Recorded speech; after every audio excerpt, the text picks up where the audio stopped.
Welcome to this explainer. Today, we are diving into a manuscript that literally changed how the world understands conflict, competition, and victory. We're looking at Sun Tzu's The Art of War. You see, this text was written way back between 475 and 221 BC. This was during a totally brutal period of fierce division in China, where rival states were just constantly at each other's throats. And right in the middle of all that chaos, a man named Sun Tzu did something completely unprecedented. He actually wrote down the world's very first rules of war. Okay, let's dive into this with a truly wild origin story. Because before Sun Tzu was a legendary commander, he really had to prove his theories to King Hulu, the ruler of the Wu state. Sun Tzu confidently claimed that with strict discipline and training, literally anyone could be turned into a soldier. Well, the king was pretty skeptical, so he decided to test this. He brought out 180 ordinary women, his own palace concubines, and challenged Sun Tzu to turn them into a functioning army.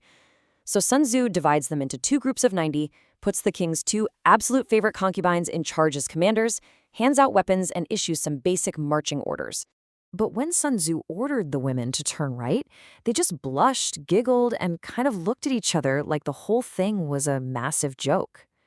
Sun Tzu, completely unfazed, calmly stated that if soldiers fail to follow orders, the fault actually lies with their commanders.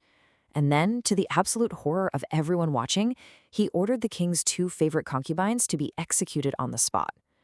The king is watching from his tent, frantically trying to stop it, shouting that he couldn't even enjoy his meals without them. But Sun Tzu just refused.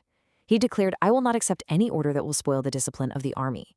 He wanted to prove that in the military, absolute discipline trumps even royal decree. So, he beheaded the two women right there. And after that, the remaining 178 women followed every single marching order completely flawlessly. So, that bloody origin story perfectly sets up the roadmap for our explainer today. We're going to cover 1. A deadly discipline test. 2. The commander's mindset. 3. Tactics and deception. 4. The intelligence network. And 5. A timeless global legacy. Starting right off with Section 1, a deadly discipline test. Going back to those concubines, while the king was obviously devastated by the loss of his favorites, he really couldn't deny the results staring him in the face. Sun Tzu had proven his core theory. Strict discipline absolutely turns any group into a victorious, highly functioning military machine.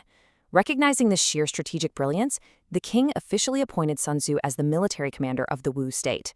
And under his command, the Wu army transformed into this formidable machine, winning battle after battle and conquering their rival states. That brings us to Section 2, the commander's mindset. Because Sun Tzu fundamentally believed that a state's life or death rests entirely in the hands of just one person, the military commander. He viewed the commander as the protective wall of the state. If that wall is strong both mentally and physically, the state is completely secure. But if there is even a single weakness in that wall, the state is going to crumble. To be that wall, Sun Tzu demanded very specific psychological traits. First up, a commander absolutely must control their anger strictly and evaluate every single situation with a cool heart. You don't just attack to look like a hero, and you definitely don't fear retreating if it actually protects your state.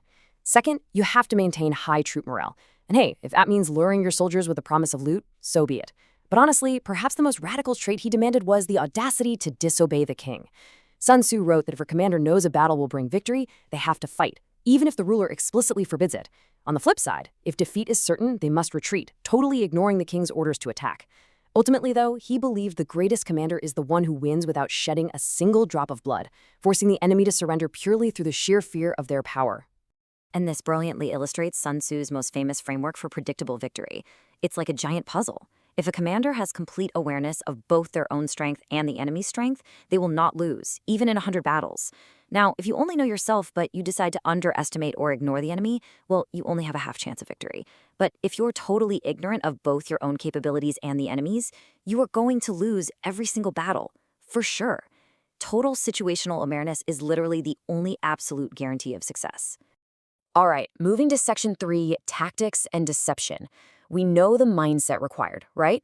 But how does a commander actually maneuver it out there on the battlefield? Let's take a look at the physical mechanics of warfare, which for Sun Tzu were entirely rooted in efficiency and illusion.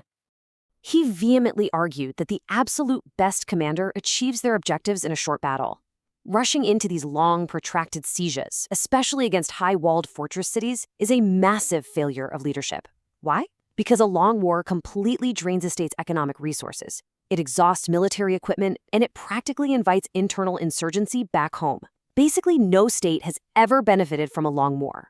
True mastery lies in those quick, easy victories that you achieve by just waiting patiently for the enemy to make a stupid mistake. So the crucial takeaway here is that according to Sun Tzu, all war is essentially an art of deception. You have to constantly delude the enemy. If you are strong, you must make yourself appear weak, tricking the enemy into attacking you with totally wrong planning so they walk right into your trap. If your forces are near, you have to pretend they're far away, which stops the enemy from getting fully alert. You just want to keep the enemy commander perturbed, furious, and completely confused. That's what leads them to make hasty, fatal mistakes. But look, deception isn't the only tactical concern. A commander has to avoid ruining things from the inside out. Sun Tzu outlined 3 specific internal blunders that will absolutely guarantee disaster for an army. First, if an army is immobilized but suddenly ordered to advance or retreat, it's going to be destroyed. Second, if a military is administered with the exact same bureaucracy as civilian state institutions, it will fail. And third, neglecting merit, putting unqualified people into really important military positions, will just rot the whole army from the inside out.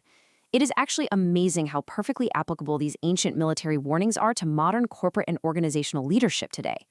Now, here is a truly surprising piece of tactical advice, especially coming from 2,500 years ago. Sun Tzu specifically instructed commanders to treat prisoners of war well. He actually believed that capturing an enemy alive is far better than destroying them.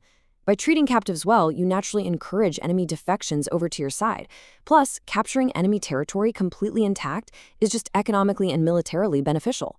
Annihilating a territory, that just leaves you ruling over ashes. But how do you even know where the enemy is so you can capture them? Well, that brings us to Section 4, the intelligence network.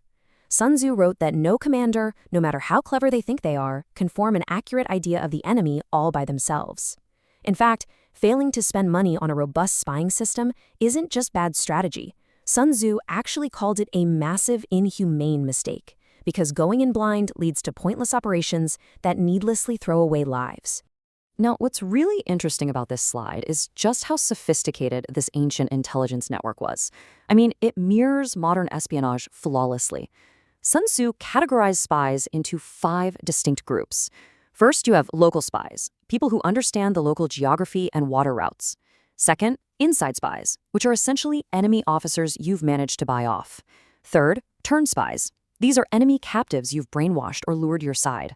Fourth, double agents, who you deliberately use to feed false info right back to the enemy. And finally, infiltrators, your own highly loyal assets operating deep behind enemy lines to pass secrets back to you. Mastering all 5 of these creates an impenetrable web of information. Which brings us to our final stop, Section 5, a timeless global legacy.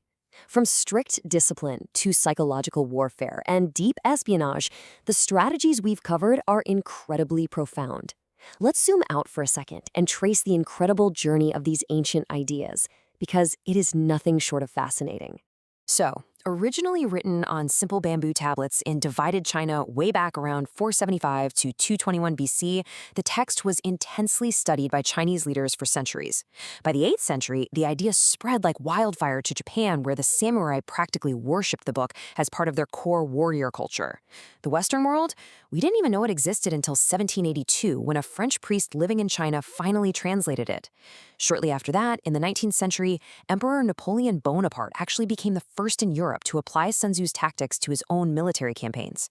And by the 20th century, English translations totally exploded, firmly cementing it as a globally recognized masterpiece. And honestly, its application hasn't stopped at the edge of the battlefield. Revolutionaries like Mao Zedong openly credited Sun Tzu's art for their political and military successes. But today, the book's influence has seamlessly transitioned right into civilian life. It is read religiously by modern businessmen, market strategists, and political leaders. Why? Because Sun Tzu didn't just write about swords and spheres. He codified the eternal, incredibly practical principles of competition, leverage, and human psychology. The rules for winning a bloody ancient war apply just as effectively to dominating a corporate market or navigating a tough political election. Which leaves us with this final thought. We've seen exactly how strict discipline, emotional control, calculated deception, and an ironclad intelligence network can literally guarantee victory.